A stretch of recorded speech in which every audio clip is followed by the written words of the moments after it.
Okay, this will be attempt number 4 at getting the screen recorder to work for After Effects. I have no idea what is causing this thing to fail, but here we are. So you've just opened up After Effects. What you're going to want to do is click on the top left-hand side and hit New Project.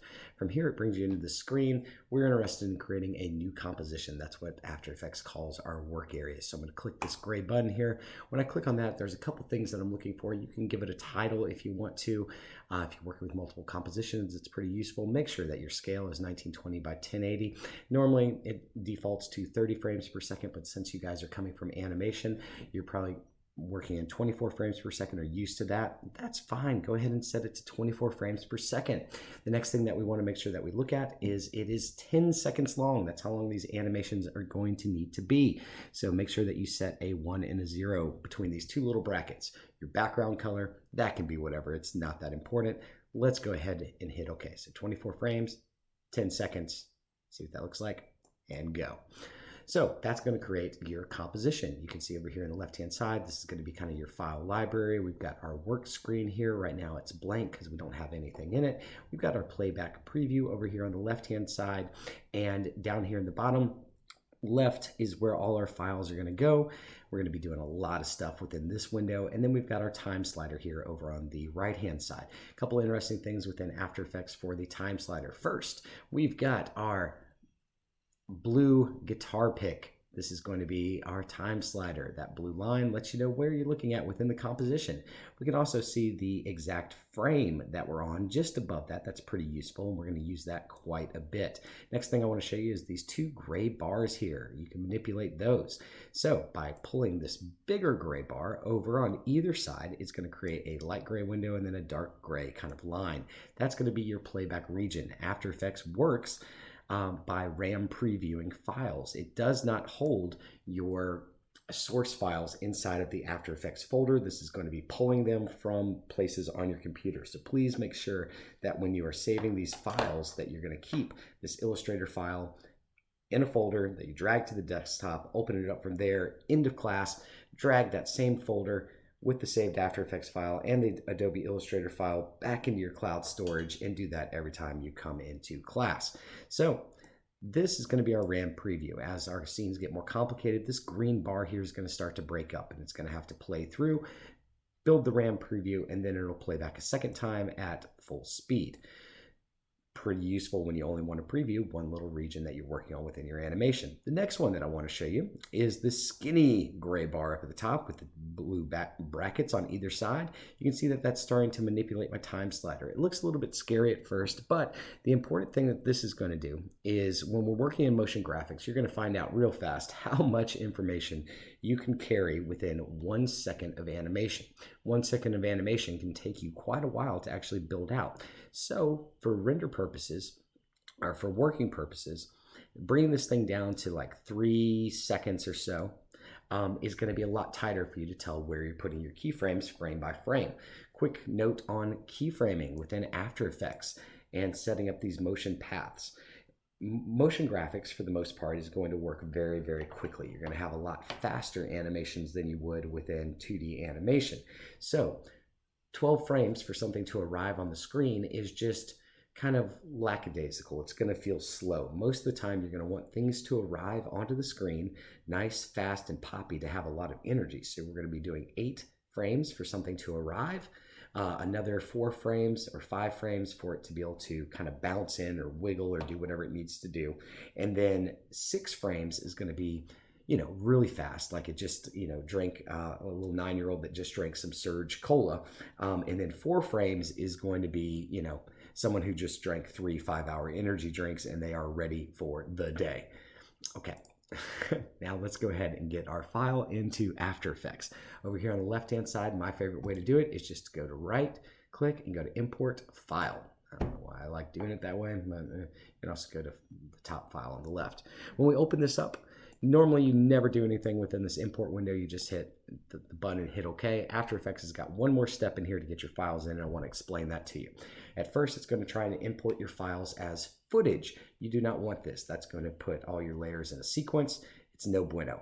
You want to click on that footage tab and set it to composition, retain layer sizes. If you happen to somehow flub this and forget and hit composition, it's going to import all of your layers as 1920 by 1080. You don't want that. You want to make sure that composition retain layer sizes causes all your layers to actually be sort of the scale that they are within the file. So if I have a small box, then my selection region is just going to be the scale of that small box instead of the full 1920 by 1080. Capiche? Good.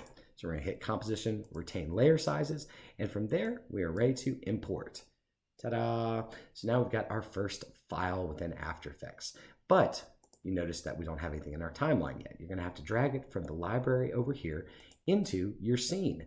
So I'm going to drag this. If I drag it to the window, you can see that I have to kind of place it. It will try and snap, but sometimes this doesn't always work all that great. So I like just dragging it down into the work area over here. Now that this is in, we can see that, wait a second, where are all our layers? Well, the layers are held inside of this gray, this tan import. So this is created, again, a composition. So you can think of compositions as boxes that are holding all of your different layers.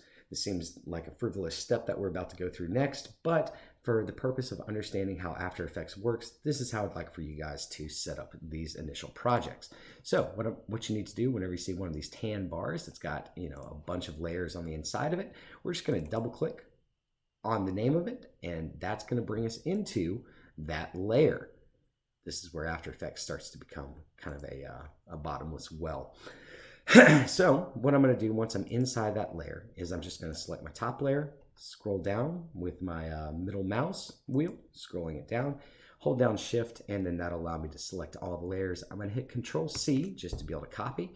And now we can see that we've got two different ways to be able to get back to that comp 1 that we've created. We can do this up at the top of the scene. That shows us how far we're buried down, or we can go back and select comp 1 from over here.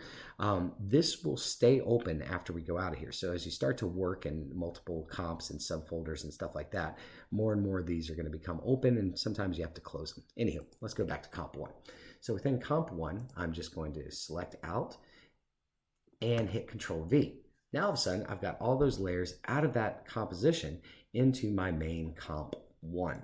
Just bear with me on this. It's going to make sense here in a minute. So now we've got that previous composition. It's still got all its layers in there. We're going to do non-destructive editing. So I'm just going to go ahead and turn off the visibility on that. And the next thing that I want to do is start moving all these layers around within my time slider. And we're going to try to, same deal, select the first one, Shift Select, left click down on the bottom one to get them all selected. Now you notice when I go to the edge of these layers that I get a different type of slider. That's going to allow me to move these layers all the way over to the side. So I'm going to bring that all the way over to 8 seconds. There we go. And that'll work. And the reason why I want to stop this at 8 seconds is because this is giving our viewers 2 seconds to be able to understand what the finish line for this animation actually looks like. There's nothing worse in a motion graphics project than when you're bringing the viewer along on a journey, they finally get to the finish line, then bam, the video ends right away. It's just kind of disheartening for them, and it doesn't give their brains time to be able to appreciate where it is you've taken them on this ride. So always give yourself a little bit of padding at the end for people to appreciate where you actually ended up at. So I did a really good job of organizing my layers, and I know that my first 4 or 5 layers is going to be the background, the shadow, and the walls. So we've got background, shadow, 1, 2, 3, walls. Now, this is the secret sauce to getting these videos to work. We can see that we already know where this whole completed animation is going to go. The viewer, when they hit play for the first time, has no idea where they're headed. So that's the fun part, is that you get to take them on the journey. And this is one of those key parts of motion graphics, right? So there's our initial layers. It's all about how you get them to that final destination and get the text onto the screen. And there's a lot of emotional impact and fun that you can have along the way. So I'm going to start changing my layer colors. This is my background layer that I have selected right now. When I click on the lavender square here, it allows me to be able to give some other colors. So I'm just going to turn that to, well, it's a yellow background. So let's make it yellow. Normally I reserve yellows for nulls, but more on that later on. Okay, and now we've got our shadow layer. We're gonna start messing with that here in just a second. So I'm gonna turn that to green. And then I've got my base layer here that is the first one that I want to animate and demonstrate how to set up keyframes with you guys through. So we're gonna turn that one to orange and let's get this thing rolling. We're not gonna need these two guys at first. So I'm gonna slide them over. And now let's go in and let's start thinking about how things are arriving. I said previously that we don't want to see the entire time slider for the full 10 seconds of the animation. This is a great example of where we can start to pull that down. So there it goes. I'm looking at 3 seconds. You can see me pulling it right over here to 3 seconds. And we want this animation to start at 12 frames. This means that at the beginning of the animation that there will be pretty much nothing. We're going to animate this shadow in just a moment, but we want to figure out how this guy is going to arrive. So first thing we need to know when it comes to setting up, I'm just giving a little bit of padding, half a second for things to actually start coming in. So we're at 12 frames here. I'm going to count forward 8 frames, so 22. That'll work for me. And when you're setting up keyframes within After Effects, there's these little arrows over on the left-hand side of your layer. When you select those arrows, it's going to open up a drop down. As you add more things to your layers like mask or effects, there's going to be different options that appear in here, but for now we're only going to see transform. We're going to keep it simple at the beginning. So I want to go through and set some keyframe information real quick. The way that you do that within After Effects is by selecting these little stopwatches. So we've got this grayed out stopwatch right now. There's no keyframe information on here. When I click and drag on those stopwatches, it's going to turn blue. We're going to see another little icon over here on the left hand side that's appearing, letting us know that we have created keyframe information on this frame. After Effects goes ahead and it auto keyframes whatever kind of movement it is that you've created. So when I move my time slider over, let's go back to the back here, and I reposition this first layer, it's going to go ahead and auto key that first layer. So I'm just going to click on it, drag it up. If I hold down Shift, it'll make sure that I'm locked in to make a nice straight line. And now we have just created our first animation within After Effects. Woohoo! You're motion graphics designers now. So I'm going to give it a couple frames afterwards to be able to create that bounce and give it one of those principles of animation. So I'm just going to go back in here and I'm going to click in between these two little arrows to be able to make another keyframe. So what we've just created is a held frame between these two. Nothing is happening. If you ever see these start to wiggle a little bit, you're going to go in, and this is for correcting it. And you can go to keyframe interpretation, and usually it'll do spatial interpretation. It'll be set to auto brazier. I've never heard that word said out loud, but set it to linear here, and it won't wiggle in between anymore if you run into that issue. Okay, so from here, I'm going to take that same layer. I'm going to hold down the Shift button, use my arrow keys, 1, 2, let's do 3. And now all of a sudden that layer is going to bounce. So it comes in from the top and bounces and then arrives. Okay, that looks pretty nice. Another thing that's kind of interesting right now within these keyframes, we've got it set up to where it's just going from point A to point B at the exact same speed. This is the most boring way to do keyframes within After Effects, coming from Toon Boom and 2D animation, that you're going to want to go in and add some easing in or easing out within your files. The most common one that gets used within After Effects, especially at a professional level, is going to this thing when you left click and drag over your keyframes and go to Keyframe Assistant is Easy Ease. That's why that's got the F9 hotkey for it. And so that's going to change the shape of our keyframes. And now all of a sudden, this is going to ease in and ease out as it starts to arrive. And the motion's just going to feel a little bit better, a little bit less staccato, and a little bit more smooth. Okay? So there's our first one arriving. The next thing that we want to look at here is the shadows. So let's have some fun with that.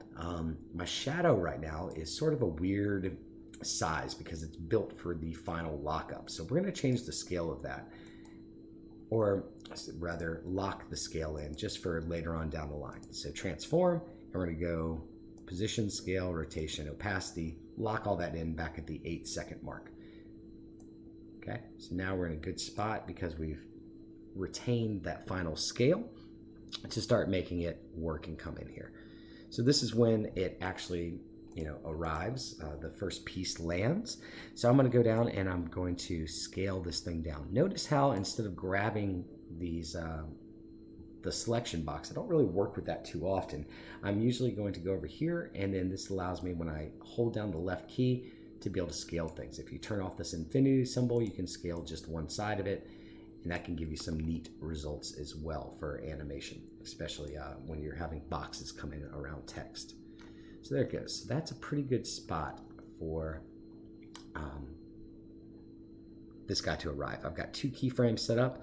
I want to go ahead and get my opacity set up as well. And so now, as this box actually starts to arrive off the screen, let's just scale it down. Oops, turn back on my universal scale. There it goes. So we're going to scale it down, and let's set that opacity to like 44%. Notice that I'm just clicking on the 100 there, and another window pops up for me to be able to change it very quickly. If you want to, you can also double click on the keyframe itself, and that'll allow you to be able to change the opacity. We're going to go down a little bit further, and let's continue to scale this down just a little bit, not too much. Click on it, change that opacity down to 0. So now, as the box starts to fall into the screen, we're doing something really neat where we're leading the viewer's eyes for what's actually going to happen. So now the shadow starts to arrive, our box gets there, and then it bounces, and yeah, it looks pretty cool, right? So 2 different things within the scene are starting to affect one another. Pretty cool. And then if we want to, we can go in, right click, keyframe, easy ease, just to make sure that that's moving kind of the same motion, right? So the next one, we can start building in some of those side walls, and this gets really fun. So I want to show you guys what anchor points are within After Effects. You can see this region select here. And what we want to do is just manipulate this anchor point so that we can make that object just have a little bit of a different rotation axes than it would normally have. By default, it's going to try and come in on the middle. And to do that, I'm going to select this kind of coupon, cut out coupon looking code over here on our icon over on the left-hand side, top left of the screen. If I drag this down to the bottom, kind of right here, now we've got a different rotation point. So this is going to bring up a really important sort of skill set or mindset when you're working within 3D is offset timing. So as this guy's starting to arrive and it's doing its bounce, I want this dude to start to come into its final position. So let's go ahead and set a position and a rotation just for our bounce here in a moment. And I'm going to go back a few frames. You can count it. 1, 2, 3, 4, 5, 6, 7, 8. That feels good. And I'm going to drag this off the screen. Okay, so now we've got our position lined up. We've got the rotation. We're not really going to need to mess with that. And we are going to see that this slides in fairly quickly. So let's create that same bounce effect that we did just for a second ago. But instead, let's do it with the rotation. So I'm going to just rotate this up a little bit. Look at that. It looks like my anchor point has gotten pretty messed up on this file. Okay. I think I might have had it still selected or something a second ago. Okay. So I just deleted out all my keyframe information, going back over to my arrow, and let's select it. This might have to do with the screen recording. Yeah, I think it does. That it's like... Okay. Well, we'll try it on the next one. For now, let's go in position, scale, get this guy animated in real quick. Okay, so there he goes. Now he's going to arrive. Wham bam, let's make it happen nice and poppy and really quick. I can still show you what the overlapping action looks like. So now I've got my 2 keyframes going from point A to point B, and I'm going to scrub back. So now that's arriving. We know it's about to do its bounce. And right when it does its bounce, I want this guy to be about, entering into the frame. There it goes. So that's going to deaden it, and now we've got overlapping action that's starting to occur. So here's our next one. Same deal. Let's try to get that anchor point to hang out where it's supposed to. Okay. Don't go anywhere, anchor point. Okay, cool. So that's in the right position. So same idea. You can also hit P on the keyboard just to be able to bring up the position, or S for scale. Opacity is the only one that's not intuitive to be able to bring up. So same deal. I'm going to go in and I'm going to do my position, scale, and rotation. I'm just dragging down to set those initial keyframes. I'm going to go back about 8 frames. I've done this a lot, so I've got a pretty good idea of what it feels like, and I'm going to drag that off. So now we can see our motion path. You can manipulate these motion paths, all right, into different waveforms and things like that. But if that is part of the motion language that you want to develop for this, please make sure that you're using it consistently. Stay away from creating motion paths that are swirlies that are coming in. It's hard for the viewer to be able to actually follow that on the screen. And again, keep in mind that I'm having all this stuff arrive within either 8 frames or less as it comes onto the screen. Okay. Same deal. Let's try and create rotation, position, and we'll try and give this just a little bit of rotation, like it's overshooting itself. There we go. And then it's going to pop back into place. See that? Looking pretty good. Okay, so that's just going to loosen these animations up a great deal. Same deal, keyframe assistant, easy ease. Turn that on. Same one with this one, easy ease. All right, so that's going to do it for this video. We've come a long ways for setting up initial animations, thinking about offset timing, setting up our keyframes, getting our files loaded into After Effects. We know that we're going to be working from this big tree of layers that we've created, and then working backwards into actually building the final animation. So there it is, playing at speed. You can see how much those little bounces actually help loosen up the video. I think it looks pretty solid for now. And yeah, let's continue in the next video. There's going to be some more stuff like null objects, masking, and just some other cool techniques for you guys to be able to use, and tricks to have in your bag for this first project to make these animations as cool as you want them to be.